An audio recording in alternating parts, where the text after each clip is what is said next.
Hey everyone, Foxing Around. Hey, before this next clip, before we show you, wanted to explain a couple of things. There's been a couple of comments that have said, oh, there's not much sailing in this, whatever. But we're not like sailing full time just yet. In fact, we have to work for a living, so we can't do that right now at the moment.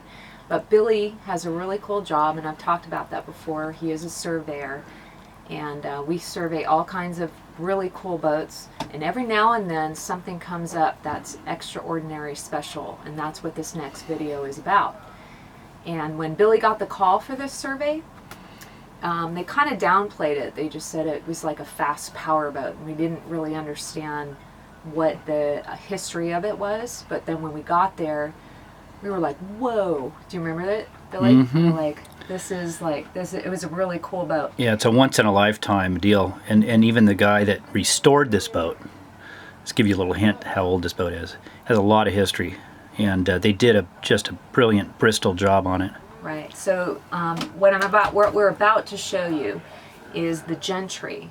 It used to be called the Gentry Eagle, but then they changed it back to Gentry. And okay, what's so special about this boat? Okay, it was built in 1985 by the founder of Scarab named Larry Smith. The boat is well known and famous, the Gentry, was because Don Johnson was at the wheel when they won the World Championships in 1988, and Bill it's French, I don't know, Servet was at the throttles. Servois was at the throttle. Another reason this boat was famous because it was the first boat to have Keek-Hafer outdrives. Now, don't ask me to spell that, but I looked up on the internet even how to pronounce that, so hopefully that's right. So when we went to the survey, we met Dan McNamara, who is part of Team Archer Marine in Costa Mesa, and this guy, he is very well known in his industry. What he does is he takes these boats and he totally gets them, starts from ground zero and brings them up to cherry and mint condition, which this is. Well, let me... Are you on? We're filming, yeah, but you know you're going to hear this. You're eating Doritos, Fritos. You're eating Fritos. Breathing on the camera. Background. He's been doing structural engineering, repowering. It's crazy what he's doing. And when we ran into him doing the survey, he was still shopping out for parts, because that's how long it takes to find all the parts on the internet to get as original as you can for this. All right, so Billy, you know about the engines, and I know they're really fast, but do you remember what they were? Yeah, he went back to Tom Gentry, and they purchased some of the original blocks that he had on the wall, and they were like triple Gentry built V8 big block turbos and intercooled. They're gas engines, and they're 970 horsepower each. Woo! And there are three of them, so yeah. And then do you remember the prop size? Because I remember the I could look it up. Yeah, I could look it up. Yeah. Okay, so in the next video that you're going to see, this is a very well-known boat, and we're going to follow it too. We're going to call Dan McNamara. Yeah, he offered us a ride on it. Oh, that's right. Yeah. 7, 6, 5, 4, 3, 2, 1. You'll never have the sacred stone. Look at that. Oh, this you crazy mother.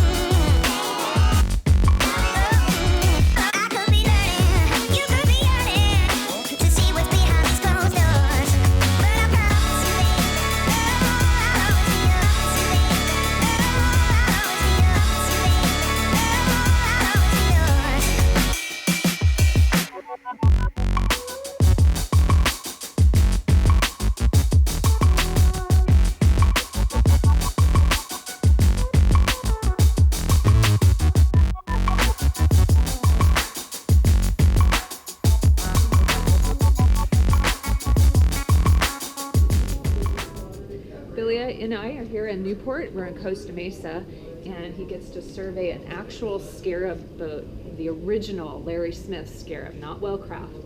This is 46 feet. This thing is awesome. It's not racing anymore.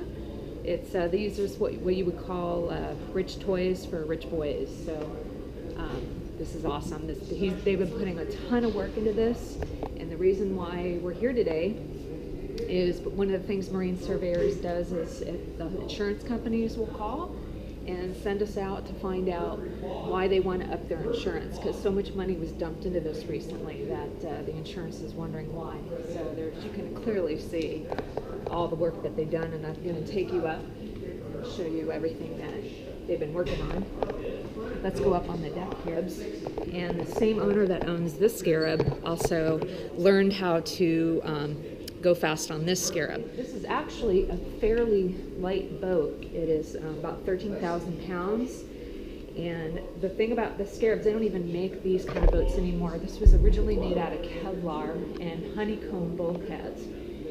Now, if you were to rebuild this boat today, it would cost roughly about $850,000.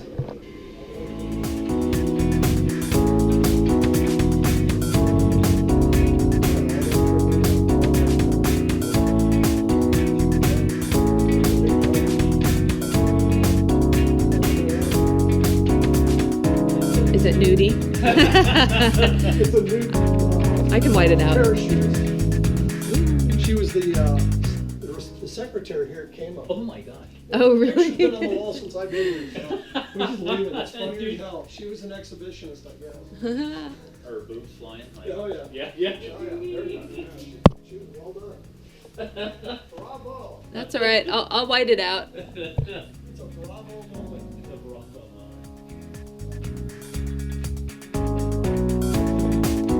There's the workshop. Man cave, ultimate man cave.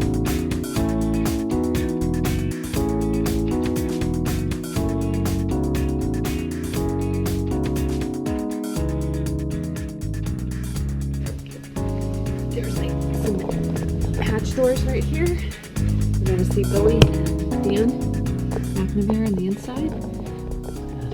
So I bet your guys hated you, huh? This is what it looks like, huh?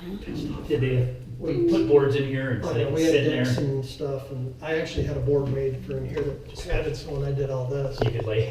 I could sit here. This is the only boat in the world that I can stand under the dash. I can You actually could, stand huh? up You can right stand here. both places. I can stand You here can put your head right in. and work on this. It's the only boat I've ever had.